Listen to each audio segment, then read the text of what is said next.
Welcome to webbikeworld.com. This time we're taking a quick look at the 2016 BMW C650 GT, some random details and features. We've got a lot of information on the BMW scooters. We had an original version, full review, photos, video, and lots more. This one was lent to us by BMW North America for 30 days. We appreciate that. And we've done a comparison on this scooter compared to the version 1 scooter, so there's been a few changes. So let's just take a look at some of the different details on the scooter. A lot of you have written and asked about the center stand, how hard or easy it is to get the scooter up on the center stand, and BMW has revised that a little bit, so it's a little bit easier. The tricky part is finding the foot pad for the center stand. Once you have the scooter up on the center stand,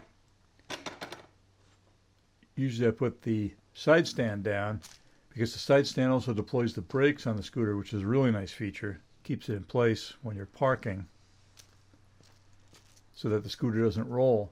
But if you have the side stand down, when you go to put it up on the center stand, you can't do it because the brakes are locked. So first lift the side stand, then you can get it up on the center stand. Once it's on the center stand, you can deploy the side stand and then just pull it off the center stand. That kind of helps because it keeps it locked. The scooter won't roll when you take it off the center stand. So that's a pretty nice feature. Not sure if it was deliberate or not by BMW, but it works pretty well. The fact that the side stand locks the brakes really does help when you're parking the scooter on a surface that isn't perfectly flat.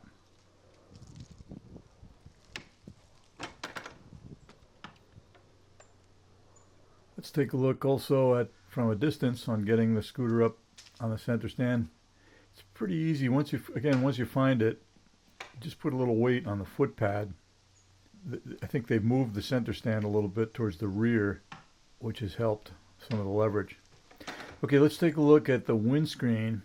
It actually parks itself when you turn the scooter off, and then it deploys to the previously set position when you turn the key on, which is a pretty nice feature. I can't remember if that was the case on the original version or not. I believe the original version just left the windscreen in the position that you had it set at, and it didn't lower it when you shut the scooter off.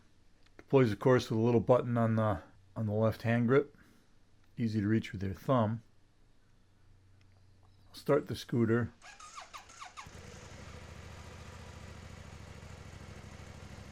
And we'll take a look at the full range of the windscreen from full low position to fully raised position. For about a 5'10" person, the fully raised position brings the top of the windscreen a little above your line of sight, so you're looking through just the top. And a fully lowered position brings it so that the wind hits about that you're just above your chin vent on your helmet and above. Take an old yardstick just to show there's about 4 inches of height, or at an angle anyway, of the windscreen from fully lowered to fully raised.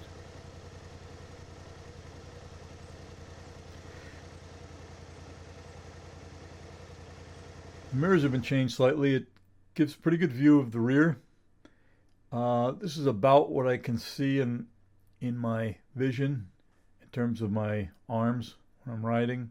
So you get about 75% of the mirror that you can actually use. So it's pretty good, and the mirrors stay rock solid. I notice no vibration whatsoever. Now the mirrors also have a lot of side to side and top to bottom vertical adjustment in their holder. Problem is the stalk only stays in one position. There are no other detents or notches. The mirrors also can fold, which is handy for parking. But I wish there was one or two more detents to push the mirror stalk out, because I think that would give even better rearward vision. Also, they improved the fuel filler Turn the key, push and turn the key to the left. The fuel filler door pops open. And I think it used to be on the version 1 that you couldn't lift the seat with the fuel filler door open. This one you can. It's a little bit tough to get to the actual fuel filler hole in the fuel tank. When you put the nozzle in, you have to fuss a little bit to look down in there and get it towards the back. I'm standing here on the right side of the scooter where you would fill from in the US, and it's a little bit hard to get the nozzle in there. CVT's been changed, the gearing for the discs, and the scooter is much more responsive than version 1. It feels much more like a motorcycle and less like a scooter. It's got a lot of nice power at virtually any speed.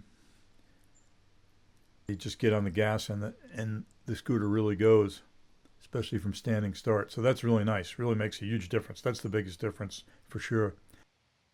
Tires are still the Metzeler Feel Freeze 15-inch.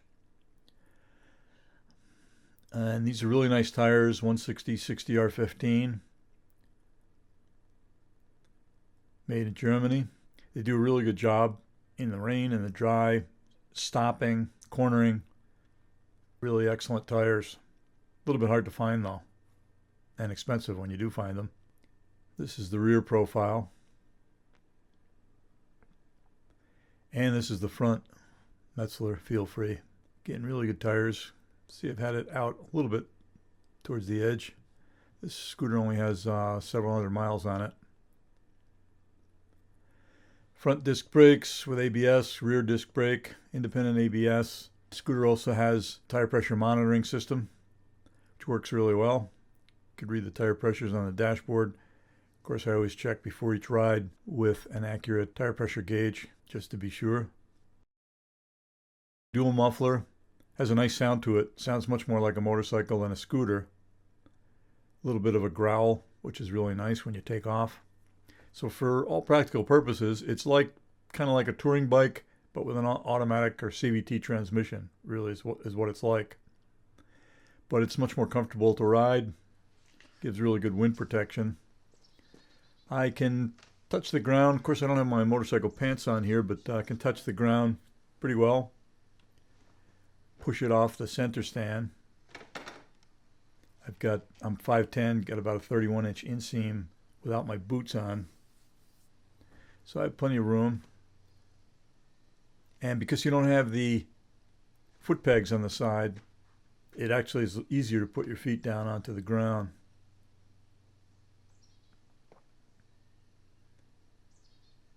Easy to deploy the side stand again and step right off, and the brakes are locked, so you don't have to worry about it rolling away. The seat's been changed a little bit. It's got some nice stitching on it. However, the backrest, I wish it went back about 2 or 3 more notches. Again, with a 31-inch inseam, I feel a little bit cramped. I mean, it's a nice backrest, but I just wish that it moved back a little bit. I actually like the seat on the C650 Sport better because it doesn't have the backrest. It's a little flatter and I can move around more on that scooter. There's good underseat storage. Of course, that's one of the big advantages of a big maxi scooter. This is a size XL Bell Custom Star helmet. It's a little tricky to get the helmet fitted under the seat. There's kind of a hump on the bottom, and you have to find exactly the right spot in order to get the seat to close over the helmet. Smaller helmets actually are easier. This is about as big a helmet as you're going to put in there. Got some pictures of a C650 Sport. That one actually has a special arrangement under the seat where you flip the gray lever that you could see up on the top in the storage compartment, and it actually lowers this foldable compartment. And then once the foldable compartment is lowered, you can store a full face helmet in there. This is the Schuberth XL S2, I believe it is, and it easily fits in there, and you still have some storage space left over. So I really like that arrangement and wish they had that on the C650GT. Again, this is looking in the storage and under the seat of the C650GT, and there's now a little spot to store the tool bag up along the top. The only fault with this particular scooter is the seat doesn't line up correctly with the latch, but that's a pretty easy problem to solve. Here's the radiator. It's got some plastic ribbing across it, but otherwise the fins are exposed, so you might want to put a little screening or something in there to prevent any rock damage. And the only other thing is the indicators. They're nice and bright LEDs, but I really wish that BMW would have left the last 2 or 3 to be on all the time whenever the scooter is on. That would have been really good for visibility, because these are the highest and widest parts of the scooter. So I'd really like to see them add the last 2 LEDs as always on for visibility. So that's a quick look at some of the features of the 2016 BMW C650 GT. Be sure to visit webbikeworld.com for more information. We've got a blog. We've got a comparison with first generation. We've got a review of the first generation scooter and a lot more. So thanks for watching.